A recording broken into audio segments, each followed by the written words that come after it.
राज्य से संबंधित था। क्वेश्चन नंबर 20 है कि शेरे पंजाब नाम से प्रसिद्ध रणजीत सिंह किस मिशन से संबंधित थे? तो सुकरचकिया मिशन से संबंधित थे। क्वेश्चन नंबर 20 फिर से रिपीट करते हैं कि शेरे पंजाब नाम से प्रसिद्ध रणजीत सिंह किस मिशन से संबंधित थे? तो वो सुकरचकिया मिशन से संबंधित थे। 21 नंबर प्रश्न है कि रणजीत सिंह ने सुप्रसिद्ध कोहिनूर हीरा किससे प्राप्त किया था? तो ये काफ़ी इंपॉर्टेंट टाइम क्वेश्चन है और यूपीएससी में रिपीटेड टाइम ये प्रश्न पूछे जाते हैं। शाह शुजा से प्राप्त किया था। रणजीत सिंह विश्व प्रसिद्ध कोहिनूर हीरा शाह शुजा से प्राप्त किया था। क्वेश्चन नंबर 22 है कि सिख राज्य का अंतिम राजा कौन था? तो दलीप सिंह जो थे वो सिख राज्य का अंतिम राजा थे। क्वेश्चन नंबर 23 है कि प्रथम आंग्ल मैसूर युद्ध जो कि 1766 ईस्वी से 1769 ईस्वी तक लड़ा गया था में कौन विजयी हुआ था? तो हैदर अली की विजयी हुई थी। क्वेश्चन नंबर 24 है कि निम्नलिखित में से किस ब्रिटिश जनरल ने हैदर अली को पोर्टो नोवा के युद्ध में पराजित किया था? तो ये सर आयर कूट ने पोर्टो नोवा के युद्ध में पराजित किया था।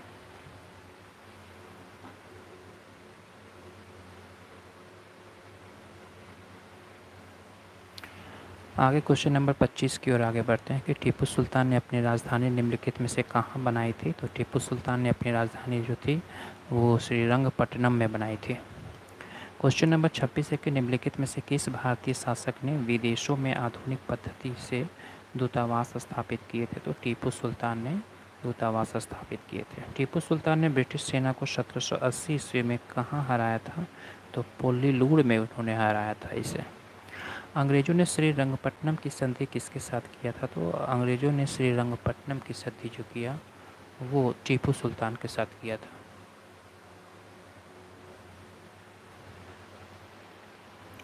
किस वर्ष टीपू सुल्तान अंग्रेज़ों के साथ युद्ध में मारा गया था? 1799 ईस्वी में टीपू सुल्तान मारा गया था। किस वर्ष टीपू सुल्तान अंग्रेज़ों के साथ युद्ध में मारा गया था? तो 1799 ईस्वी में टीपू सुल्तान मारा गया था। निम्नलिखित में से कौन सा युग सुमेलित है? तो चतुर्थ आंग्ल मैसूर युद्ध जो हुआ था वो टीपू पराजित किया गया और युद्ध के मध्य दिवंगत हुआ था, यानी कि उनकी मृत्यु हो गई थी। निम्नलिखित में से कहाँ बेगम समरू ने एक अति प्रसिद्ध चर्च का निर्माण कराया था? तो सरधना में इन्होंने करवाया था।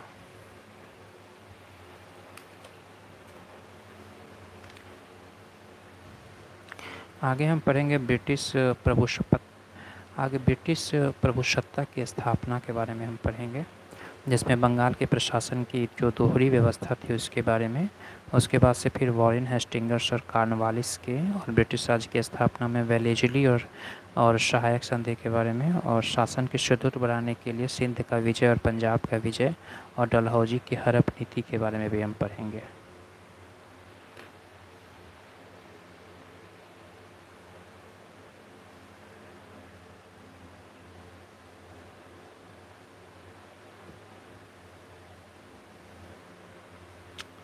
अगर आप चैनल पर नए हैं तो इसे सब्सक्राइब कर लें, क्योंकि यहाँ पे नाइट स्टडी की जाती है और हम रिपीटेड टाइम क्वेश्चन रिपीट करते हैं आपको, और इम्पोर्टेंट क्वेश्चंस की रिकॉल करवाई जाती है यहाँ पे, जो कि आने वाले एग्ज़ाम में आपके लिए बेनिफिट साबित हो पाए और एग्ज़ाम में आप प्रश्नों को रिकॉल कर पाएँ।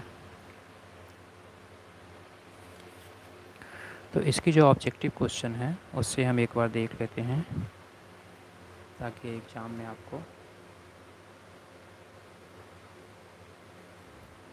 टीचर यादव हाय आपको भी वीडियो में कमेंट करने के लिए बहुत शुक्रिया आपको। आप हमारे साथ जुड़े।